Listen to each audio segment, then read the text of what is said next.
17वें दिन जब राजा भोज अपने राजदरबार में आया और सिंहासन पर बैठने की इच्छा से अपना कदम आगे बढ़ाया तो क्रमानुसार सिंहासन में जड़ी तारामती नाम की 17वीं पुतली खिलखिलाती हुई उनके सामने प्रकट हो गई और उनका रास्ता रोक लिया। राजा भोज ने तुरंत ही अपना पैर पीछे खींच लिया। वह अचंभित थे कि ऐसा क्या है कि ये पुतली सारे दिन और सारी रात शांत रहती है, लेकिन जैसे ही सिंहासन पर बैठने का मुहूर्त होता है बोलने लगती है। राजा भोज को सोच विचारों ये डूबा देख पुतली बोली, क्या सोच रहे हो राजा भोज? सोचने से कोई फायदा नहीं। तुम इस सिंहासन पर बैठने के लिए जितने लालायित हो, अगर इतना ध्यान तुम विक्रमादित्य के कारनामों को सुनकर अपने व्यवहार को बदलने में लगाते तो यह सिंहासन स्वयं तुम्हारे पास चल कर आता, लेकिन तुम्हें विक्रमादित्य जैसे बनने में कई जन्म लग जाएंगे। खैर, अब मैं तुम्हें विक्रमादित्य के पराक्रम, धैर्य, अतिथि सत्कार की कथा सुनाती हूँ। यह कहकर पुतली ने कथा सुनानी आरंभ की। एक दिन राजा विक्रमादित्य नदी के तट पर बने हुए अपने महल के प्राकृतिक सौंदर्य को निहार रहे थे। बरसात का महीना था, इसलिए नदी अपने उफान पर थी। इतने में उनकी नजर एक पुरुष, एक स्त्री और एक बच्चे पर पड़ी। उनके वस्त्र जीर्ण शीर्ण थे और चेहरे पीले पड़े हुए थे। तीनों ने एक दूसरे का हाथ थामा और उफनती नदी में छलांग लगा दी। यह देख विक्रमादित्य ने बिना एक पल गंवाए उनकी रक्षा के लिए उफनती नदी में छलांग लगा दी। तेजी से तैरकर तीनों को एक साथ बचाना असंभव था, इसलिए उन्होंने देवी द्वारा दिए दोनों बेतालों का स्मरण किया। पलक झपकते ही दोनों बेताल विक्रमादित्य की सेवा में उपस्थित होकर बोले, क्या आज्ञा है स्वामी, हमें क्यों याद किया? विक्रमादित्य बोले, मैं डूबते पुरुष को बचाता हूँ, तुम दोनों स्त्री और बच्चे की प्राण रक्षा करो। विक्रमादित्य का आदेश पाते ही दोनों बेताल स्त्री और बच्चे को बचाकर बाहर ले आए। राजा ने अपने प्रयास द्वारा पुरुष को बचा लिया। जब तीनों सामान्य अवस्था में आ गए तो विक्रमादित्य ने उनसे पूछा, तुम कौन हो और इस प्रकार नदी में कूदकर आत्महत्या क्यों करना चाहते थे? पुरुष बोला, मैं उज्जैन नगरी का एक गरीब ब्राह्मण हूँ। यह मेरी पत्नी और बच्चा है। अत्यधिक गरीब होने के कारण मैं अपने परिवार का पालन पोषण करने में असमर्थ हूँ। इसी गरीबी से तंग आकर मैं अपने परिवार सहित आत्महत्या करना चाहता था।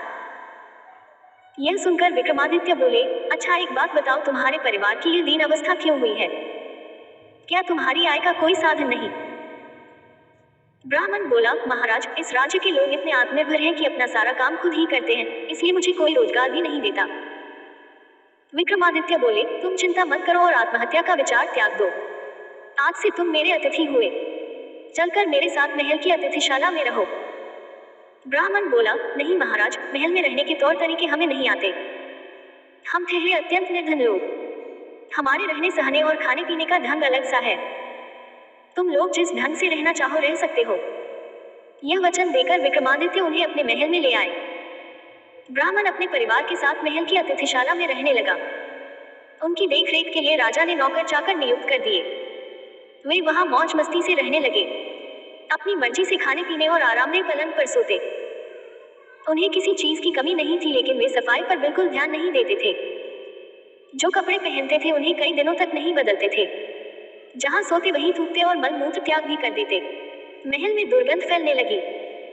सेवकों ने राजा से ब्राह्मण परिवार के रहने सहने के ढंग पर शिकायत की, लेकिन विक्रमादित्य उन्हें वचन दे चुके थे, इसलिए उन्होंने कहा, कोई बात नहीं, तुम लोग साफ सफाई पर अपना ध्यान दो। उन्हें किसी भी बात की तकलीफ नहीं होनी चाहिए। कुछ दिनों तक तो नौकर चाकर धीरज से सब कुछ सहते रहे, लेकिन कब तक ऐसा चलता? दुर्गंध के मारे उनका बुरा हाल था। वे वहां से भाग गए। विक्रमादित्य ने कई अन्य नौकरों को ब्राह्मण परिवार की सेवा में भेजे, लेकिन सबके सब एक जैसे ही निकले। सबके लिए यह काम असंभव साबित हुआ और वे भी वहां से भाग गए, लेकिन विक्रमादित्य अपनी कर्तव्य निष्ठा से पीछे नहीं हटे। अब उन्होंने खुद ही ब्राह्मण परिवार की सेवा का बीड़ा उठाया और उनकी सेवा में लग गए। उठते बैठते सोते जागते वे उनकी हर इच्छा पूरी करने लगे। एक दिन ब्राह्मण ने विक्रमादित्य से पूछा, राजन, आप अकेले यह सब क्यों करते हैं? आपके सेवक कहाँ गए? विक्रमादित्य बोले, आप सेवकों की चिंता न करें, आपका सबसे बड़ा सेवक स्वयं सेवा में उपस्थित है। आप आज्ञा देते रहिए, मैं आपकी हर आज्ञा का पालन करूंगा। विक्रमादित्य ने ब्राह्मण को यह एहसास न होने दिया कि दुर्गंध के कारण उसके सेवक भाग खड़े हुए हैं। दुर्गंध के कारण उनका माथा फटा जा रहा था, लेकिन कभी भी उन्होंने कुछ नहीं कहा। उनके कहने पर वे ब्राह्मण के पांव दबाते। ब्राह्मण परिवार ने हर संभव प्रयत्न किया कि विक्रमादित्य उनके आतिथ्य से तंग आकर अतिथि सत्कार भूल जाएं और अभद्रता से पेश आएं, लेकिन उनकी हर कोशिश असफल रही। एक दिन ब्राह्मण ने विक्रमादित्य की परीक्षा लेने की ठान ली। उसने विक्रमादित्य को आदेश दिया कि उसके शरीर पर लगी विष्ठा को साफ करे तथा अच्छी तरह नहला धुलाकर उन्हें साफ वस्त्र पहनाए। आदेश पाते ही विक्रमादित्य जैसे ही उनकी विष्ठा साफ करने को आगे बढ़े तभी ब्राह्मण ने अपने हाथ पैर समेट लिए। उसके चेहरे पर तेज चमकने लगा। उसके शरीर पर देवताओं द्वारा पहने जाने वाले वस्त्र आ गए। उसने विक्रमादित्य को गले से लगा लिया। विक्रमादित्य ने देखा कि ब्राह्मण का कायाकल्प होने के साथ ही उसकी पत्नी और पुत्र का भी कायाकल्प हो गया है। तब वरुण रूपी ब्राह्मण ने कहा, राजन, मैं वरुण देव हूँ।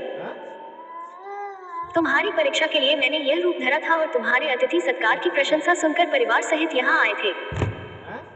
जैसा मैंने सुना था वैसा ही तुम्हें पाया, इसलिए मैं तुम्हें वरदान देता हूँ कि तुम्हारे राज्य में कभी कोई भूखा न रहेगा।